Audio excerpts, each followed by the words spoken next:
You want to build a business, you want to spend money, but you don't know where to spend it. So in today's video, we'll be going over exactly where you should be spending money and where you should not be spending money in your business to see the highest ROI and not waste money and get the best and highest profit margins possible. So let's jump onto this video going over what should you spend money on and what shouldn't you spend money on. So some of these may seem self-explanatory, but here's the thing. I see people make these mistakes over and over again, and I really want you to make sure you do not make any of these mistakes early on in your journey. So first of all, do not spend money on depreciating assets.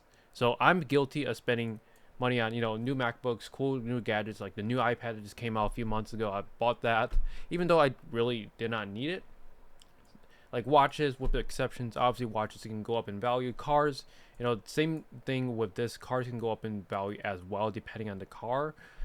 But for the most part, most people that are buying this, usually the value is going down. So do not spend money on depreciating assets such as those items, especially in the beginning. If you're not making money, don't be spending money on items that are just going to cost you money. It's going to lose value over time. You want to be spending money on things that go up in value. You want to be investing into the future, especially if you don't have, money. And in terms of money, how much should you have to your name? If you don't have at least 100,000 to your name, you should not even be spending money on any of these.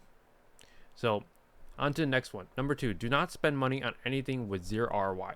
So you should be investing money early on in your business. You should always be seeing an ROI with the money that you're spending. So if you're spending money on things inside of your business, like for example, new apps, new softwares, new team members, which one of those expenses is actually going to get you in higher ROI? Usually, probably the team member, because if the team member can remove time from your plate, then you have more time to actually work on the higher leverage tasks inside your business. But the new softwares, the new agencies and things like that, stop spending money on that. It's not going to net you an ROI, which goes into point number 3. But let me cover something real quick. You can always splurge on things once you're making, I would say, 10 to 20k a month profit. Like honestly, 20k a month profit is like the new 10k a month profit, because of inflation, the cost of goods is so much higher than what it used to be. And number 3, in terms of this is probably the biggest mistake that I see most people waste their money on and make this mistake, which is agencies.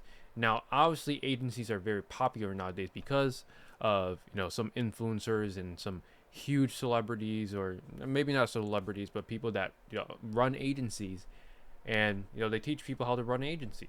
It causes a lot of agencies pop up, offer poor service, and ultimately it wastes the business's time. So I ultimately and really want this point across your mind is like, stop spending money on agencies.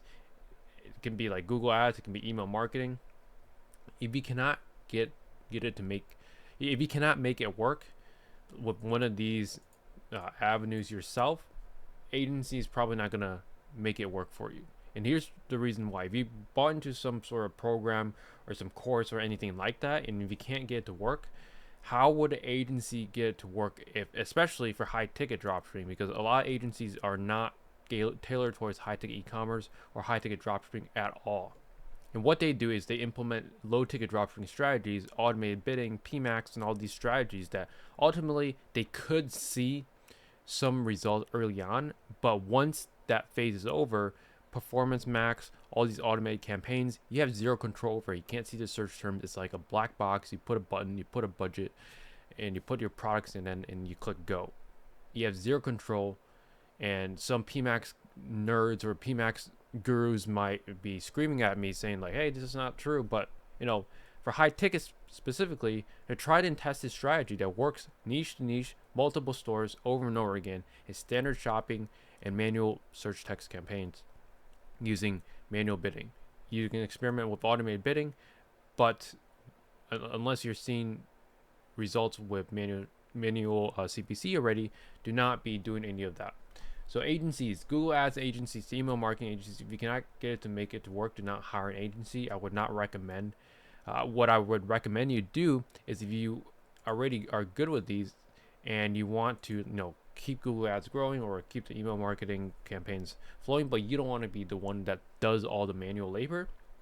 So I would literally recommend you record yourself doing the specific task, make it into a course, but just structure as a SOP, and then what you do is just give that course or that SOP to the VA. VA takes a course, and they should be good to go in terms of the ads. Obviously, you're going to need to coach them a little bit, but personally, this is how I would train a VA. Now, I don't do the ads or let my VAs do the ads. I personally still run the ads for the businesses, and I don't plan on giving it up, at least for now.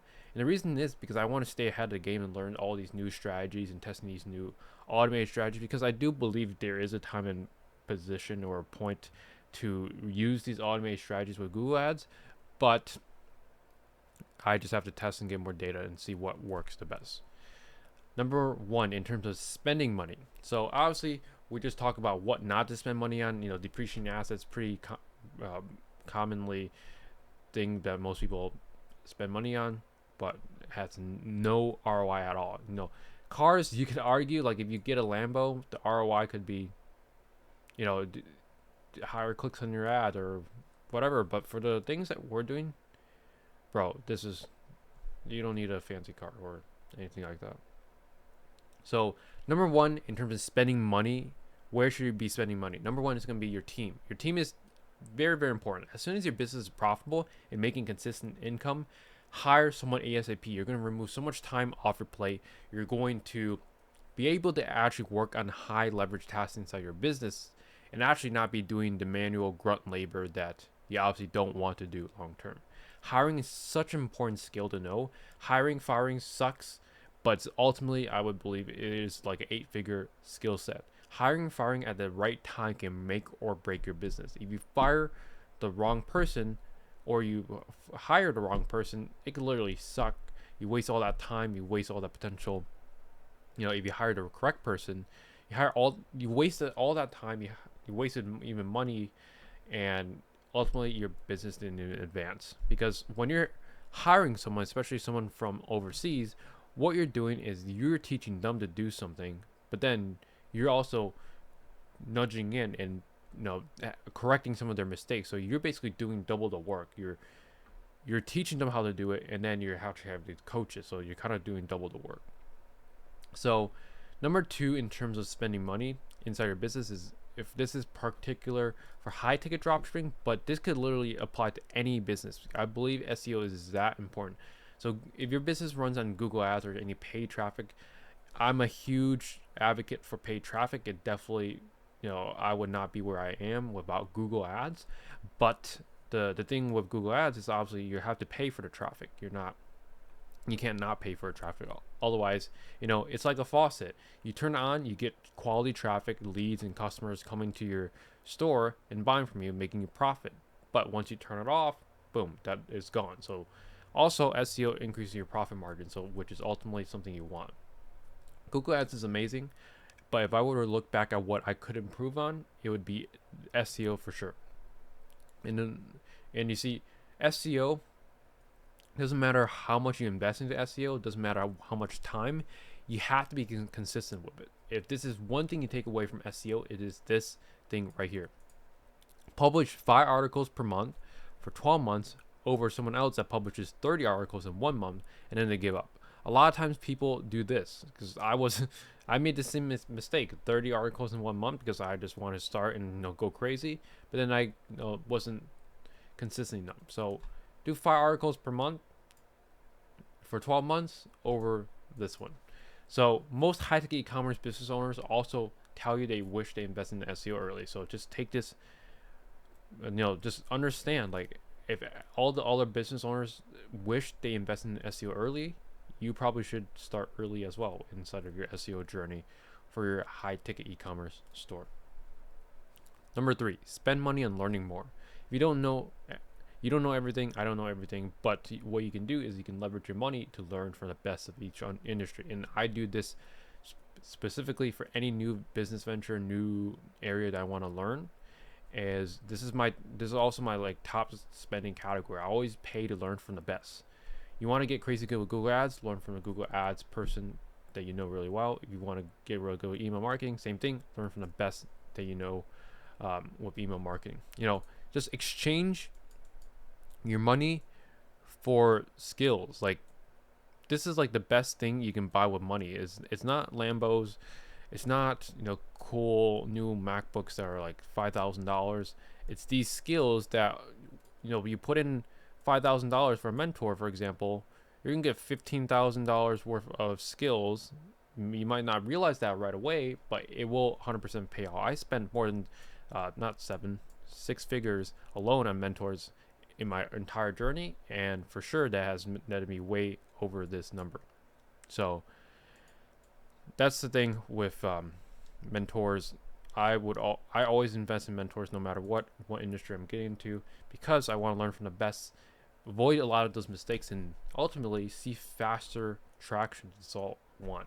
If you don't know where to look, try social media. X/Twitter, whatever you want to call it, is a great place to look, just because it's more of a platform where people show results and client wins and things like that. So I recommend spending money on learning more. That's very important as you advance as an entrepreneur. Spend money on learning more. That will ultimately advance your skill set and make you more money in the long run. It might suck because you could spend this money on a cool new MacBook, but this is what's going to net you a higher ROI long term. So if you're all about the long term, then I do have a high-tech e-commerce program called the high-tech e-commerce Launchpad. If you want to apply it, down below there is a link to apply for coaching. As always, if you took away value from this and if you have any question at all, drop in the comment section. I'll do my best to reply to each and every single one of them. And as always, hope you guys took away value, and until next time.